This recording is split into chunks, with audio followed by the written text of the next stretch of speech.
Good evening, YouTube. It's 9:35 on Friday evening. Very pleasant 9 degrees outside. I know, I've just been out there. And I'd like to talk to you this evening on the subject of echoes. Now, we British are not very good at saying thank you or receiving gratitude. It's just something in our national psyche. Don't know where it came from. It's just there. And it's probably the main thing that we could learn from the Americans. They are so good at it. It's absolutely inspiring.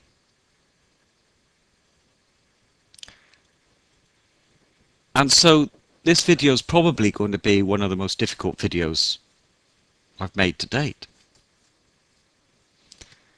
So I'm going to start it by revisiting a very self-indulgent video I made about a week or so ago when I read Rod McEwen's The Art of Catching Trains. And I just want to revisit a small part of that poem. And then we'll talk more.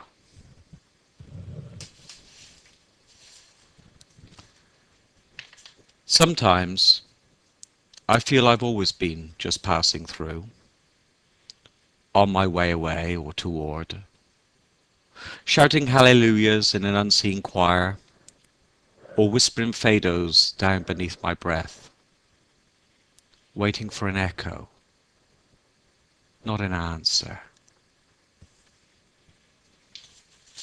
I've got 3 echoes in my life. And I'll talk about the first 2, and then I'll tell you about the third. My first echo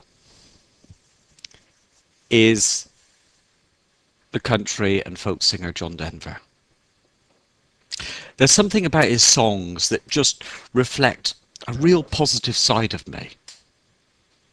When I listen to John Denver's songs, I'm as young as John Denver.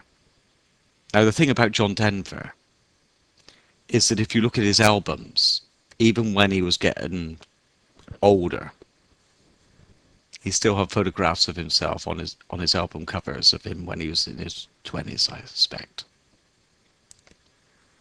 And that's because I think the music he sang really reflected a time of being 20 when the world was new and fresh and vibrant. And so when I need to feel new and fresh and vibrant, I put on his music. My second echo is Rod McEwen. Rod McEwen is an echo of that part of me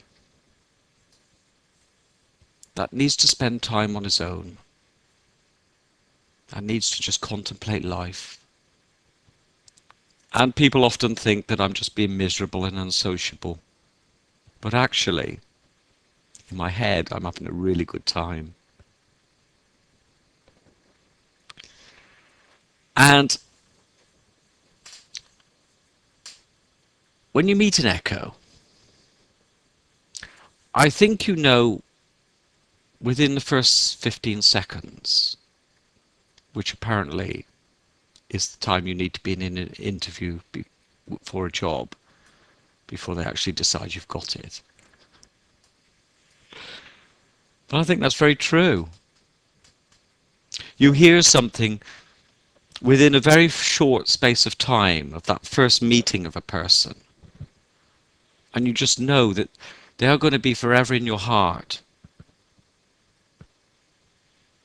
for eternity. They just become such a part of you that they are reflecting who you are or who you want to be. And my first meeting with John Denver was through a track of his called Rocky Mountain High.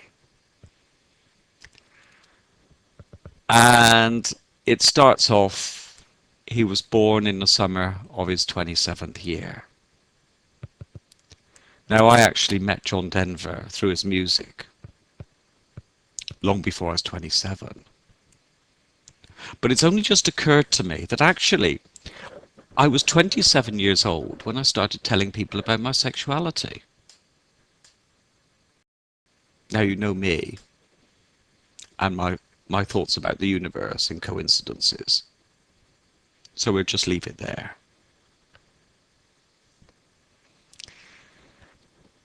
And my first meeting with Rod McEwen was through a poem of his called A Cat Named Sloopy. Now, unfortunately, I don't have a copy of that poem. But I was searching the YouTube archives the other day, and I actually came across a recording of Rod McEwen reading A Cat Named Sloopy. And that recording to me is absolutely priceless. And John Denver and Rod McEwen have been with me in my soul since I was in my late teens, I would think. They're just an integral part of me.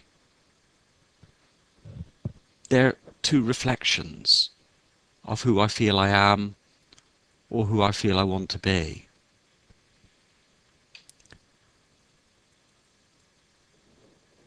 And you don't expect another echo as you get older.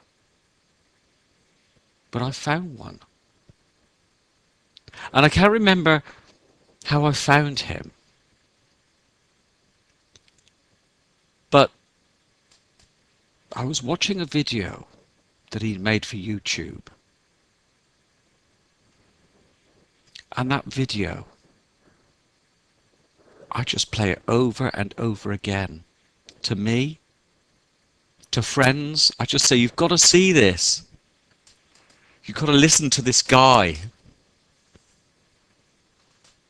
And they too are amazed at what he had to say. And the video he made was called The Herd.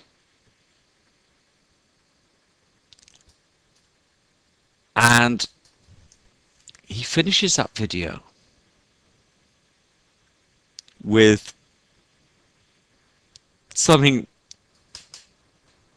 that just gets you. I don't know what else to say. It goes something like, so enjoy running with the herd? I don't ruddy think you do.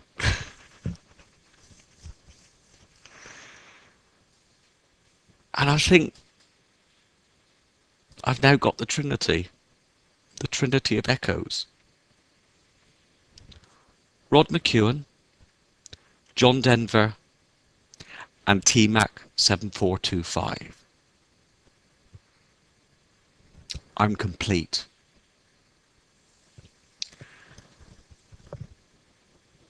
And going back to the subject of saying thank you, I've lost track of Rod McEwen. Not sure what he's up to nowadays. So I can't say thank you to him. And I can't say thank you to John Denver because 10, 15 years ago, he died in a plane crash. But it would be so good if I could get on a plane to Massachusetts